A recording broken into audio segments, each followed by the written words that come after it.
বাংলাদেশেও সন্ত্রাসী হামলার ষড়যন্ত্র হচ্ছে, সতর্ক অবস্থানে আইন শৃঙ্খলা বাহিনী, বললেন প্রধানমন্ত্রী। ঢাকা রাজশাহী বিরতিহীন ট্রেন উদ্বোধন। দল ও জোটের সিদ্ধান্ত না মেনে এবার শপথ নিলেন বিএনপি জাহিদুর রহমান। বললেন বাকিরাও শপথ নিতে আগ্রহী। দলীয় নেত্রীর মুক্তির দাবি নিয়ে সংসদে থাকার প্রত্যয়। রাজধানী কলেজ গেটে পিকআপের ধাক্কায় বিশ্ববিদ্যালয়ের ছাত্রী নিহত। চট্টগ্রামে নিয়ন্ত্রণ হারিয়ে রাস্তার পাশে ঘরে কাঠ বোঝাই চাঁদের গাড়ি, ঘুমন্ত 4 শ্রমিকের মৃত্যু। পরিবহন সুবিধা না থাকার বজ্রপাতে মৃত্যু বাড়ায় ধান কাটার মৌসুমে সুনামগঞ্জের হাওরে তীব্র শ্রমিক সংকট। বড় মৌসুমের ধান কাটা ও মাড়াই নিয়ে শঙ্কা। এবং ম্যালেরিয়া আক্রান্তদের 91 ভাগেরই বসবাস রাঙ্গামাটি, বান্দরবান ও খাগড়াছড়িতে। অনুন্নত যোগাযোগের কারণে মিলছে না চিকিৎসা।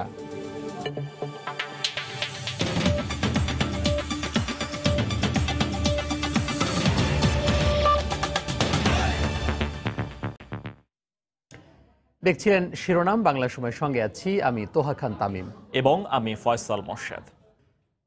বাংলাদেশেও জঙ্গি হামলার ষড়যন্ত্র চলছে জানিয়ে প্রধানমন্ত্রী শেখ হাসিনা বলেছেন, আইন শৃঙ্খলা রক্ষা বাহিনীর পাশাপাশি সাধারণ মানুষকেও সন্ত্রাস জঙ্গিবাদ ঠেকাতে তৎপর থাকতে হবে।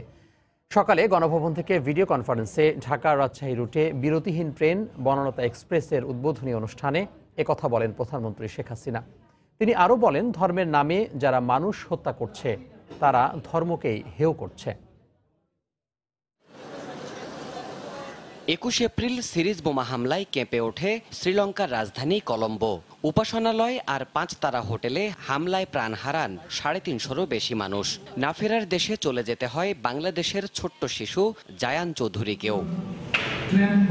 বৃহস্পতিবার সকালে গণভবন থেকে ভিডিও কনফারেন্সের মাধ্যমে ঢাকা রাজশাহী বিরতিহীন ট্রেন বনলতা এক্সপ্রেস উদ্বোধনের অনুষ্ঠানে প্রধানমন্ত্রীর বক্তব্যে উঠে আসে নিউজিল্যান্ড ও শ্রীলঙ্কায় নারকীয় হত্যাযজ্ঞের কথা। বাংলাদেশেও এমন হামলার ষড়যন্ত্র চলছে বলে জানান সরকার প্রধান। তবে আশ্বস্ত করে তিনি বলেন, আইন শৃঙ্খলা রক্ষাকারী বাহিনী এ ধরনের ঘটনা রুখতে তৎপর রয়েছে। বিএনপি জামাত সরকার সন্ত্রাস জঙ্গিবাদের দেশ হিসেবে দেশকে সৃষ্টি করেছিল, যার প্রভাব এখনো আমরা দেখি। বাংলাদেশেও এই ঘটনা ঘটানোর অনেক চেষ্টা চলছে, তবে আমাদের গোয়েন্দা সংস্থা এবং পুলিশ, আইন শৃঙ্খলা রক্ষাকারী সংস্থা যথেষ্ট সতর্কতা অবলম্বন করে যাচ্ছে। আমি দেশবাসীকে আহ্বান জানাবো, সেটা শুধু গোয়েন্দা সংস্থাই না, আমাদের দেশবাসীকেও সতর্ক থাকতে হবে এবং খুঁজে বের করতে হবে এবং সঙ্গে সঙ্গে আইন শৃঙ্খলা রক্ষাকারী সংস্থাকে জানাতে হবে।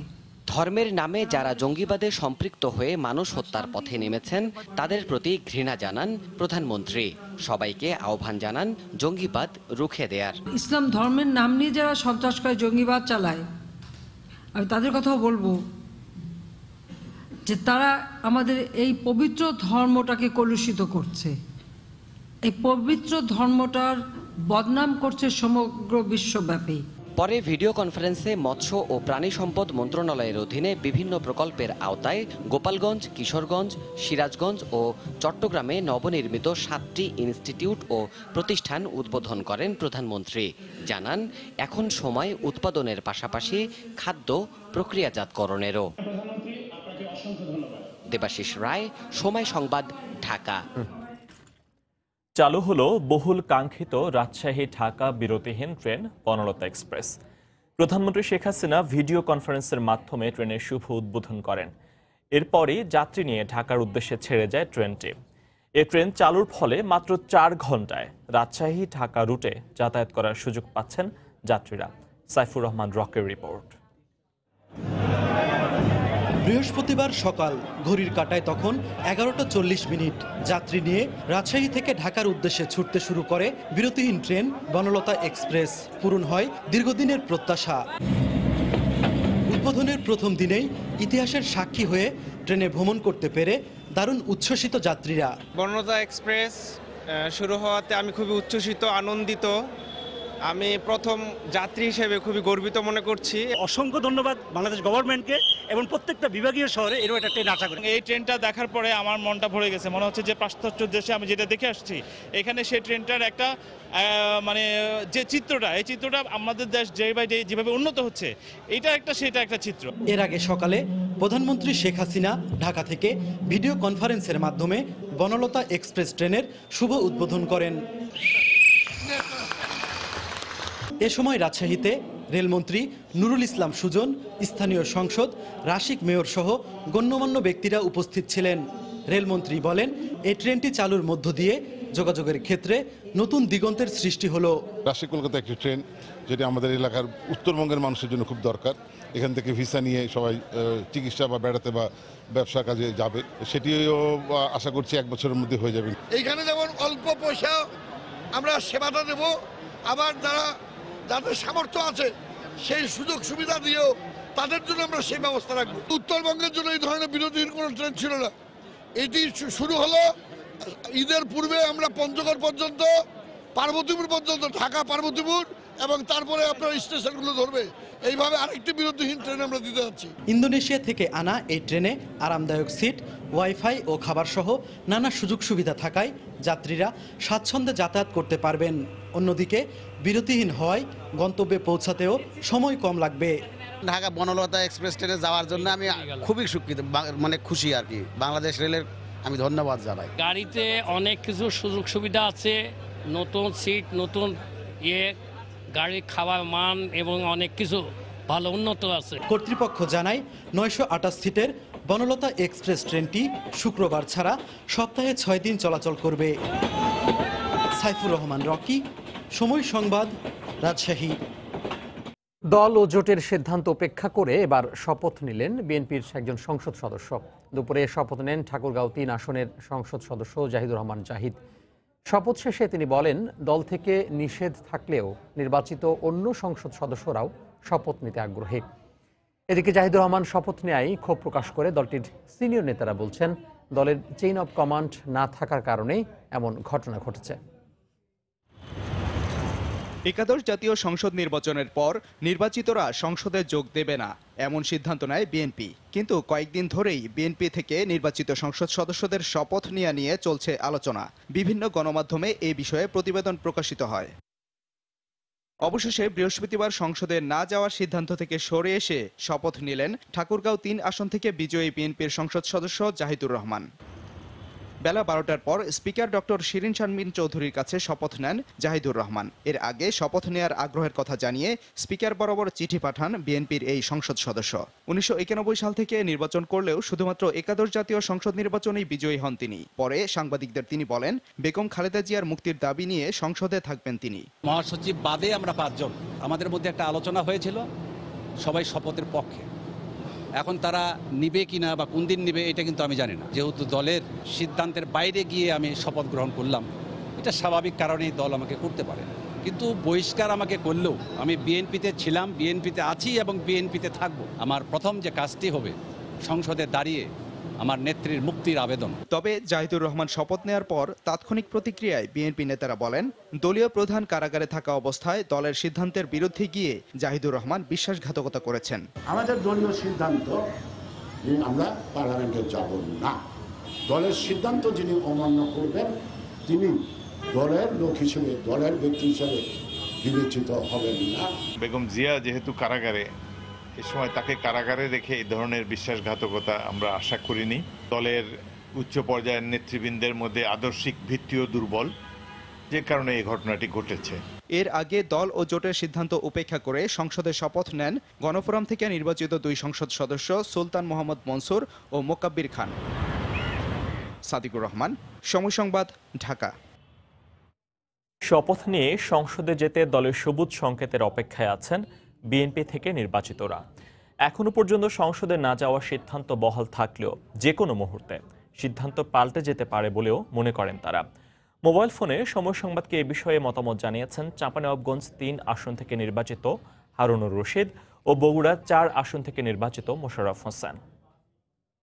এখনো 5-6 দিন সময় আছে, আমরা দলীয় সিদ্ধান্তের অপেক্ষায় আছি। দেখা যাক, এখন তো দলীয় সিদ্ধান্ত না নেওয়ার পক্ষেই। দলের সিদ্ধান্ত নেওয়ার সময় শেষ হয়ে গেলে তখন আমরা কি করবো না করবো সেটা কি এখন বলা যাবে, কিন্তু ইন্ডিভিজুয়াল ব্যাপার। এখন আজকে একজন শপথ নিয়েছে, সে তো তার নিজস্ব ব্যক্তিগত নির্বাচনী এলাকা আলাদা, একটা মানুষ তো আলাদা আলাদা, তাই না? সুতরাং এখানে নির্বাচনী সিদ্ধান্ত কে যাবে কে যাবে না এটা তো বলতে পারবো না। আর এটা নিয়ে তো আমাদের মধ্যে কোনো জোটও নাই আর কোনো আলোচনাও নাই। দলীয় সিদ্ধান্তের বাইরে এখনো কোনো সিদ্ধান্ত আমার নাই।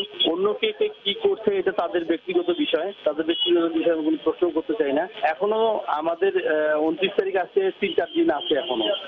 তো আমি মনে করি রাজনীতিতে শেষ বলে কোনো কথা নাই। যদিও সাইকোলজি একটা মিটিং হয়ে গেছে আমরা জানি, বাট নির্দেশনা পরিবর্তন হতে কিন্তু অল্প সময় লাগতে পারে। এর মধ্যে যদি আমার নেত্রীর মুক্তি বা অন্য কিছু বিষয় যদি সরকার বা আমার দল যদি ভালো কিছু ভাবে, যদি নির্দেশনা দেয়, দেন ইনশাল্লাহ এটা পসিবল। আমরা সে বিষয়টা অবশ্যই সব সামনে ভেবে দেখবো। আর যদি না দেয়, এখনো দলীয় সিদ্ধান্তে আমি অটল আছি, অন্যের কথা আমি বলতে পারছি না। বাংলার সময় আরও থাকছে। নুসরাত হত্যা মামলায় আওয়ামী লীগ নেতা রুহুল আমিনকে 5 দিনের রিমান্ড শেষে কারাগারে পাঠানোর নির্দেশ। আরেক আসামি শামীমের 3 দিনের রিমান্ড মঞ্জুর।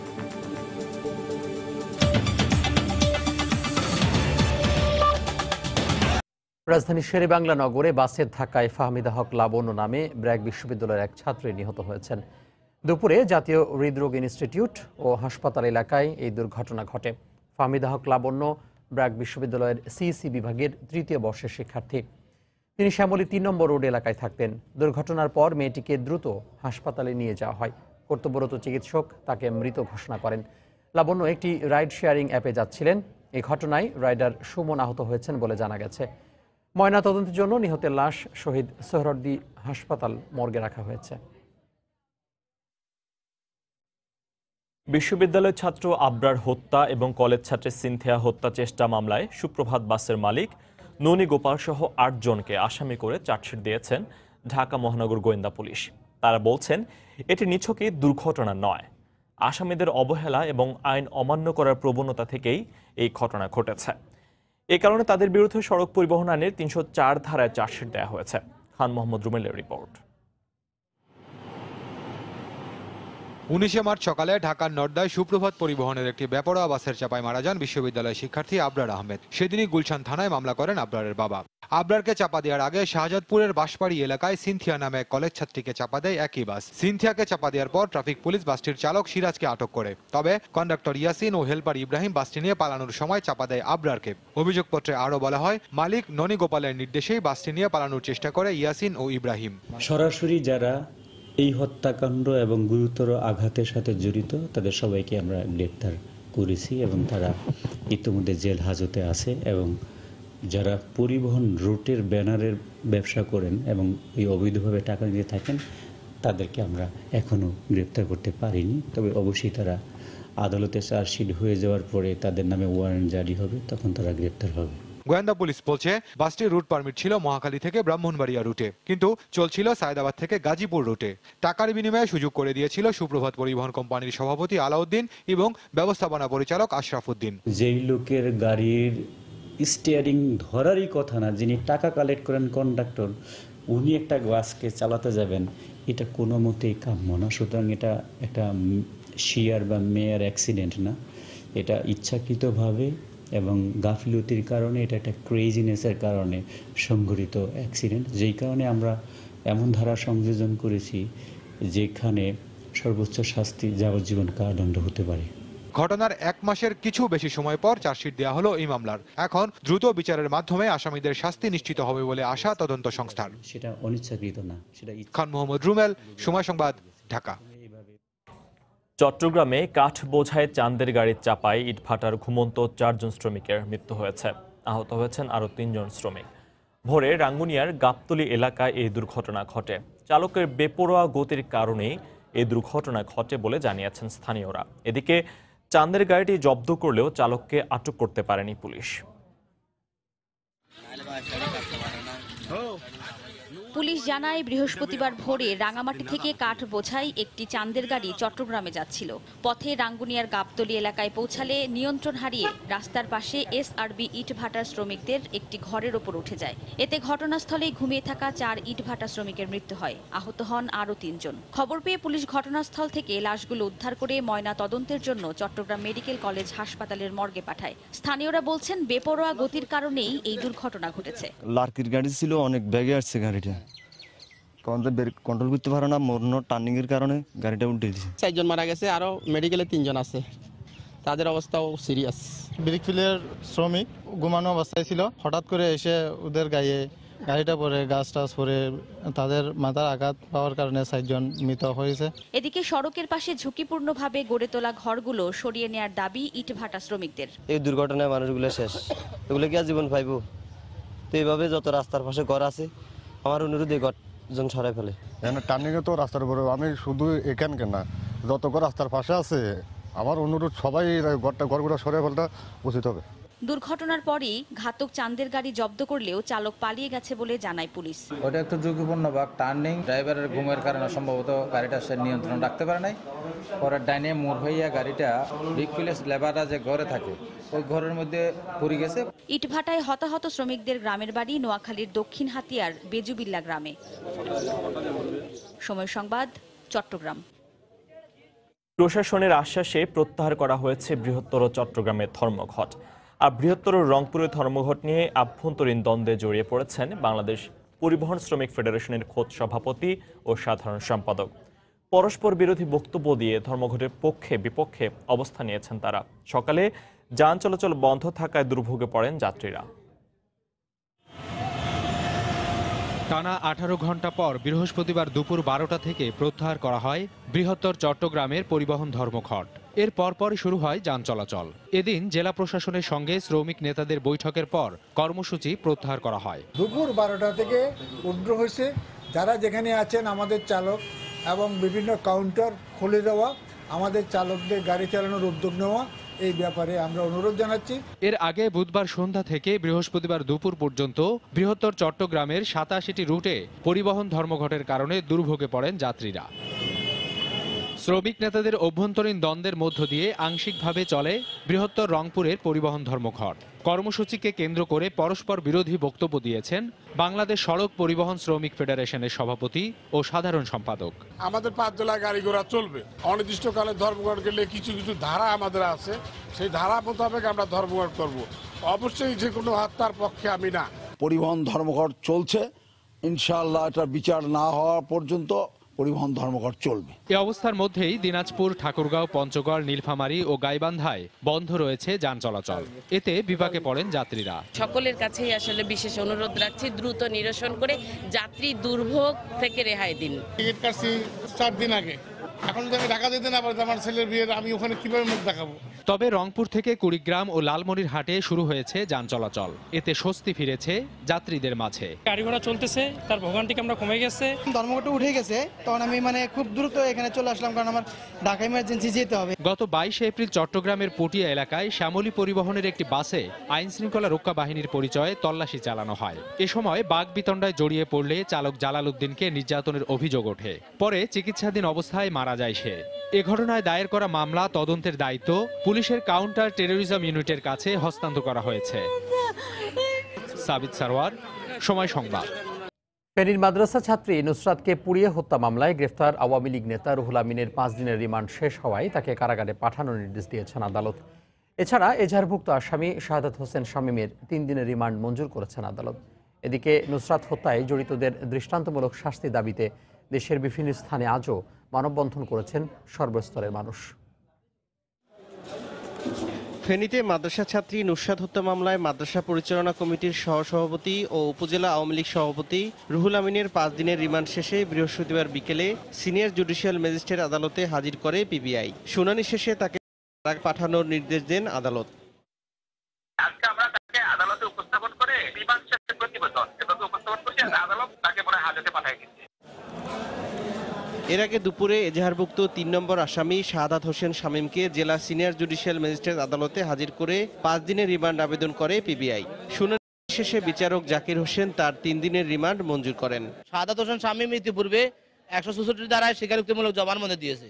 সেই তথ্যগুলো যাচাই বাছাই করার জন্য আইও আজকে আবার তার পুনঃ রিমান্ডের আবেদন করেছে। আদালত শুনানি শেষে আসামির জন্য 3 দিনের রিমান্ড মঞ্জুর করেছে।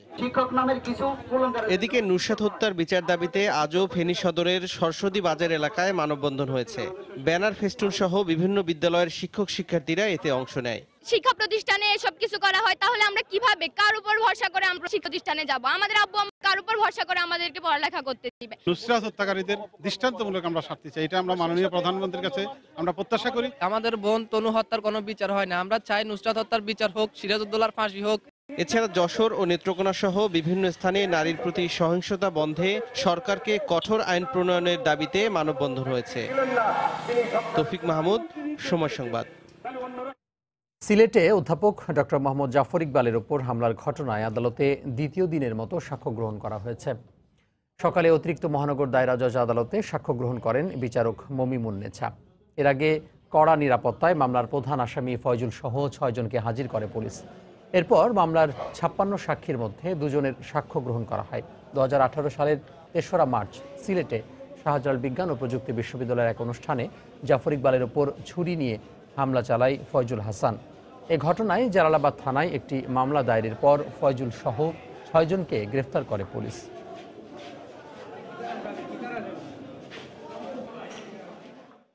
চার্জশিটে মোট 56 জন সাক্ষী আছে, এর মধ্যে এখন 2 জন সাক্ষী হয়েছে।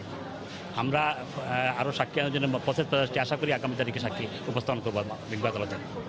আগামী তারিখ 21/5/2019 ইংরেজি। বিরোধের জেরে কুমিল্লার স্কুল ছাত্র মিরনকে হত্যার কথা পুলিশের কাছে স্বীকার করেছে তার 2 সহপাঠী। গতরাতে চট্টগ্রামে অভিযান চালিয়ে তাদের গ্রেফতার করা হয়। দুপুরে কোতোয়ালি থানায় সংবাদ সম্মেলন করে পুলিশ জানায় মোবাইল ফোন ট্র্যাকিংয়ের মাধ্যমে আমিন ও সৌরভের অবস্থান নিশ্চিত হয় তারা। পরে চট্টগ্রাম নগরীর বাস টার্মিনালে ঢাকার বাসে ওঠার সময় তাদের গ্রেফতার করা হয়। বিরোধের জেরে মিরনকে হত্যার কথা প্রাথমিকভাবে জিজ্ঞাসাবাদে গ্রেফতারকৃতরা স্বীকার করেছে বলে জানিয়েছে পুলিশ। এছাড়া নিপু সহ আরও 2 আসামিকে ধরতে অভিযান চলছে। গত 21 এপ্রিল শবে বরাতের রাতে 8ম শ্রেণীর ছাত্র মিরনকে ছুরিকাঘাত করে হত্যা করে তার কয়েকজন সহপাঠী। ঘটনার পরদিন 5 জনকে আসামি করে কোতোয়ালি থানায় মামলা করে নিহতের চাচা।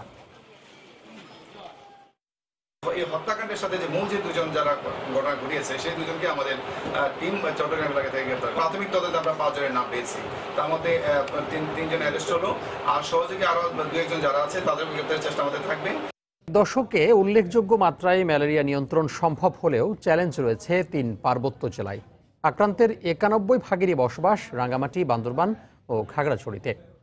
যোগাযোগ সমস্যার কারণে পাহাড়ি ও সীমান্তবর্তী এলাকায় চিকিৎসা সেবা পৌঁছানো সম্ভব হচ্ছে না। তবে পার্বত্য জেলাগুলোকে অত্যধিক গুরুত্ব দিয়ে ঝুঁকিপূর্ণ 13টি জেলার 71টি উপজেলাতেই ম্যালেরিয়া স্ক্রিনিং ও ওষুধ সরবরাহ করার কথা জানিয়েছে স্বাস্থ্য অধিদপ্তর। রাঙ্গামাটি প্রতিনিধি হেফাজত সবুজকে সঙ্গে নিয়ে মুজাহিদ শুভ রিপোর্ট। এক যুগ আগেও ম্যালেরিয়া হয়নি এমন মানুষ খুঁজে পাওয়া দুষ্কর ছিল রাঙামাটিতে, অথচ গেল 3 বছরে মৃত্যু হয়নি একজনেরও। 2016 সালেই যেখানে প্রাণ হারিয়েছে 17 জন। মশারি ওষুধ সহ সরকারি বেসরকারিভাবে নেয়া অব্যাহত কর্মসূচির ফলে ম্যালেরিয়া ভীতি অনেকটাই কমেছে রাঙামাটিবাসীর। আমার নিজেরাই হতো 10 বছর ধরে, প্রায় এর আরো আগের থেকেই ম্যালেরিয়ার এই জিনিসটা আমরা আর দেখতে পাচ্ছি না। মশারি দেওয়ার পরে ওরা আবার চেক করতে আসে, মানে মশারি এগুলো ব্যবহার করে কিনা। এনজিও সমাজকর্মীরা গিয়ে মানে উদ্যুক্ত করে আর কি এই যে ম্যালেরিয়া সম্বন্ধে। তো মোটামুটি নাই বললেই চলে এখন ম্যালেরিয়া। উচ্চপ্রবণ না হলেও সমতলের 10টি জেলায় প্রাদুর্ভাব রয়েছে ম্যালেরিয়ার। চট্টগ্রাম, কক্সবাজার, সুনামগঞ্জ সহ মোট 13 জেলায় ম্যালেরিয়ার ঝুঁকিতে রয়েছে প্রায় 1,80,00,000 মানুষ। সমতল ভূমিতে সহজ হলেও পার্বত্য অঞ্চলে ম্যালেরিয়া নিয়ন্ত্রণকে সবচেয়ে বড় চ্যালেঞ্জ হিসেবে দেখছে সরকার। বাংলাদেশ, মিয়ানমার এবং ভারত মিলে একটি রিজিওনাল কোঅপারেশন মেকানিজম করা যায় কিনা, যার মধ্যে দিয়ে শুধুমাত্র এই বর্ডার ম্যালেরিয়াকে অ্যাড্রেস করা হবে। তাতে আমি মনে করি যে নির্মূল কর্মসূচি আরও দ্রুত এগিয়ে যাবে।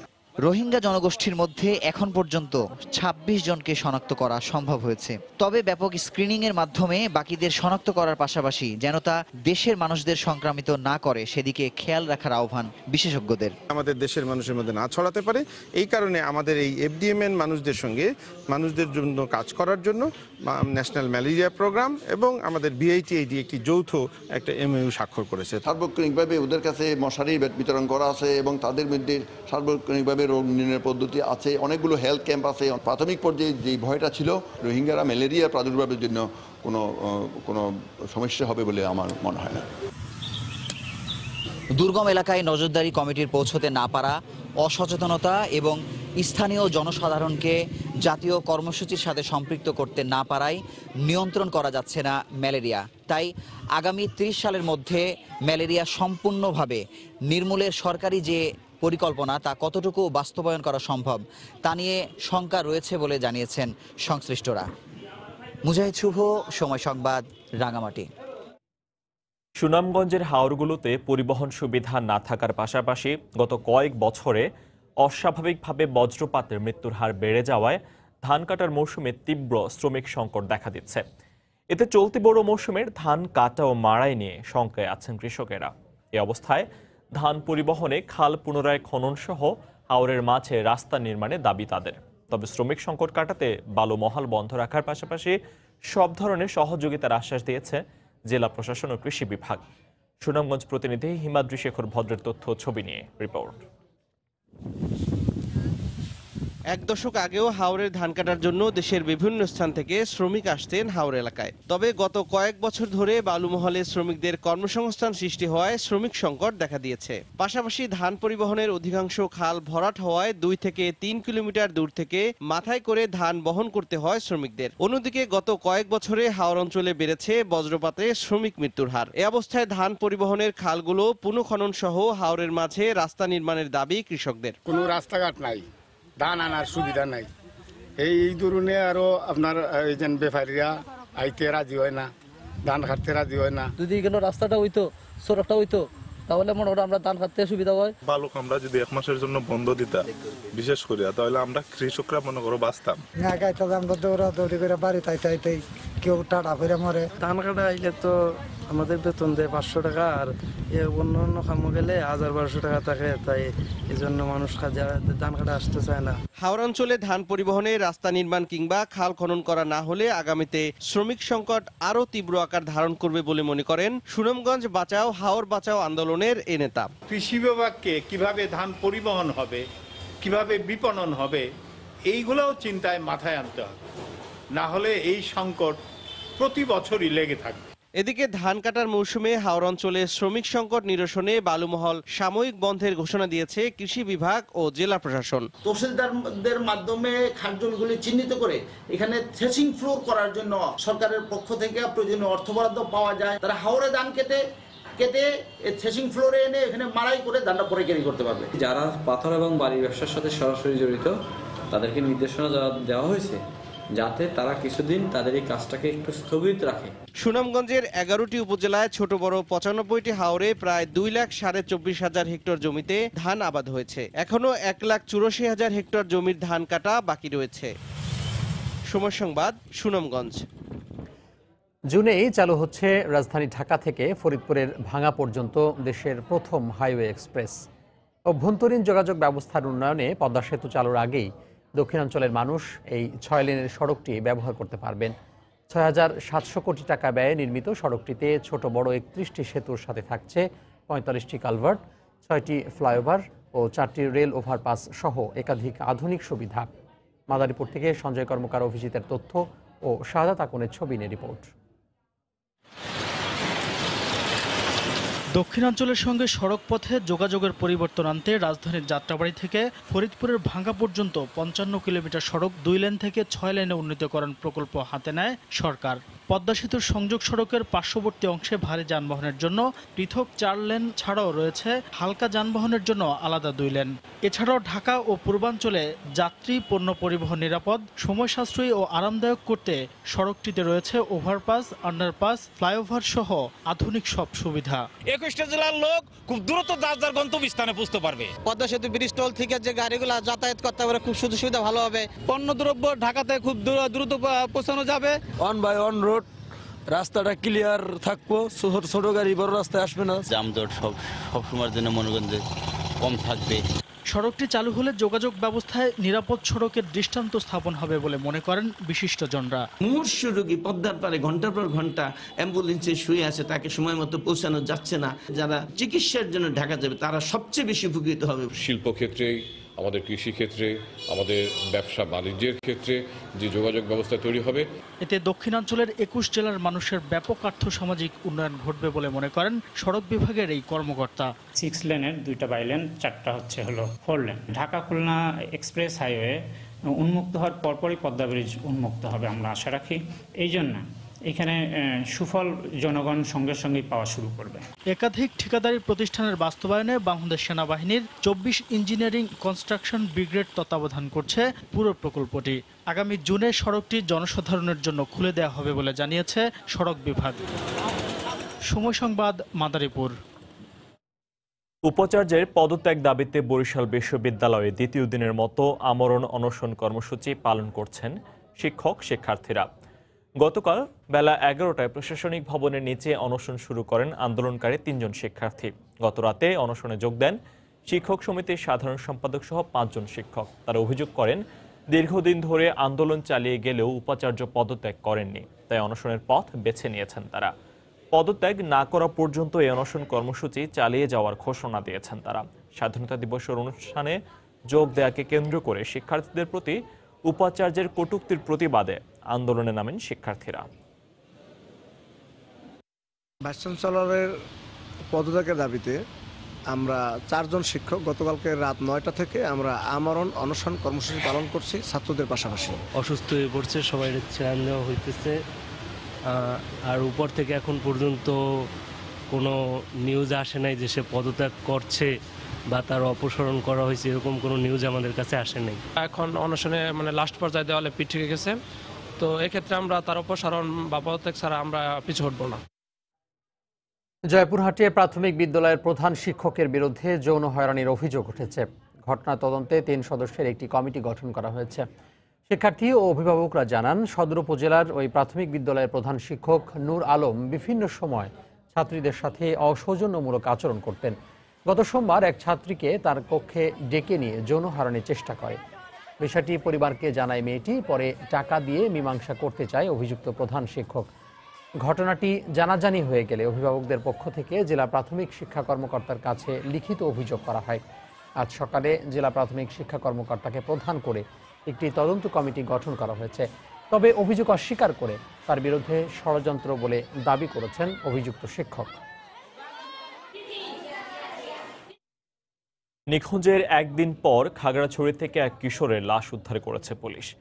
সকালে দীঘিনালা থেকে লাশটি উদ্ধার করা হয়। স্বজনরা জানিয়েছেন, গতরাতে সোহাবচিলা এলাকায় বাড়ি থেকে বের হয় সৌরভ, এরপরে নিখোঁজ হয় সে। ভোরে বাড়ি থেকে 200 গজ দূরে রাস্তার পাশে সৌরভের লাশ দেখে পুলিশে খবর দেন স্থানীয়রা। পরে ঘটনাস্থলে পৌঁছে মরদেহ উদ্ধার করে সদর হাসপাতাল মর্গে পাঠায় পুলিশ। নিহতের শরীরে আঘাতের চিহ্ন রয়েছে এবং শত্রুতার জেরে তাকে হত্যা করা হয়েছে বলে ধারণা করছে পুলিশ। কিশোরগঞ্জে অ্যাডভোকেট আমিরুল ইসলাম পলাশ হত্যা মামলার আসামি মামুন ও তার সহযোগী শাওন সহ 8 জনকে গ্রেফতার করেছে পুলিশ। গতরাতে ভৈরবের কমলপুর এলাকা থেকে তাদের গ্রেফতার করা হয়। পুলিশ জানায়, পলাশ হত্যা মামলার আসামি মামুন ও শাওন ওই এলাকায় অবস্থান করছে এমন সংবাদের ভিত্তিতে অভিযান চালানো হয়।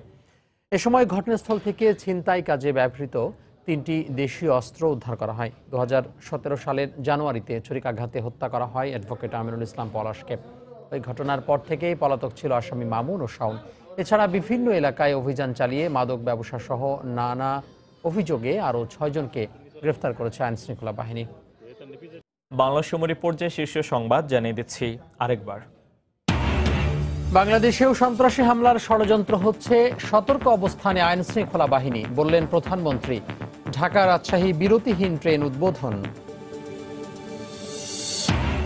দল ও জোটের সিদ্ধান্ত না মেনে এবার শপথ নিলেন বিএনপি জাহিদুর রহমান। বললেন, বাকিরাও শপথ নিতে আগ্রহী। দলীয় নেত্রীর মুক্তির দাবি নিয়েই সংসদে থাকার প্রত্যয়।